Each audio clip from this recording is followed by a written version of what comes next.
काल अर्थसंकल्प सादर केल्यानंतर आज संपूर्ण मुंबईमध्ये राज्य सरकारनं जाहीर केलेल्या घोषणा सांगणारे बॅनर्स झळकतायत। मुंबईतील कुलाबा परिसरामध्ये आणि गेटवे ऑफ इंडिया परिसर तसंच बाळासाहेब ठाकरे यांच्या चौकाबाहेरच हे बॅनर लावण्यात आलेले आहेत।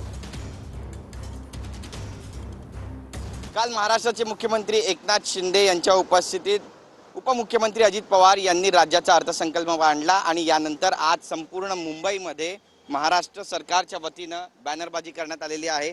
आणि या अर्थसंकल्पामध्ये नेमक्या कोणकोणत्या तरतुदी करण्यात आलेल्या आहेत त्याचा लेखाजोखा आढावा सुद्धा या ठिकाणी देण्यात आलेला आहे। आपण पाहतो या ठिकाणी बाळासाहेब ठाकरे यांचा स्मारक आहे आणि यांच्या चौकाला आपण पाहतोय की महाराष्ट्राचे मुख्यमंत्री एकनाथ शिंदे आणि राज्य सरकारचे बॅनर्स लागलेले आहेत, ज्यामध्ये मुख्यमंत्री माझी लाडकी बहीण योजना, मुख्यमंत्री युवा कार्य प्रशिक्षण योजना, मुख्यमंत्री अन्नपूर्णा योजना आणि मुख्यमंत्री बळीराजा वीज सवलत योजनेचा आढावा देण्यात आलेला आहे। आणि दाखला देत या ठिकाणी आता लोकांपर्यंत हा संदेश पोहोचवण्याचा प्रयत्न करत आहे की सरकार कशा पद्धतीनं लोकांपर्यंत आता मदत पोहोचवत आहे। मदतीचा हात एकनाथ या मथळ्याखाली हे बॅनर छापण्यात आलेले आहेत आणि संपूर्ण मुंबईमध्ये आता हे बॅनर चर्चेचा विषय ठरतात। कॅमेरा पर्सन योगेश गुरवसह गिरीश गायकवाड, TV9 मराठी, मुंबई।